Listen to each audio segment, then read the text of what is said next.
वहीं बांग्लादेश के एमपी के कत्ल पर बड़ा अपडेट सामने आ रहा है। एमपी के कत्ल में एक और मुश्तबा गिरफ्तार हुआ है। मुंबई से गिरफ्तार किया गया है जिहाद हवलदार। मुंबई में था बांग्लादेशी शहरी जिहाद हवलदार।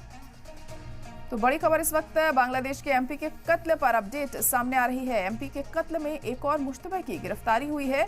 मुंबई से इस शख्स को गिरफ्तार किया गया है। इसका नाम जिहाद हवलदार बताया जा रहा है। मुंबई में था बांग्लादेशी शहरी जिसे अब पुलिस ने गिरफ्तार किया है और इससे कई सुराग हाथ लग सकते हैं। पूछताछ में क्या कुछ निकलकर सामने आता है ये भी देखना अहम होगा।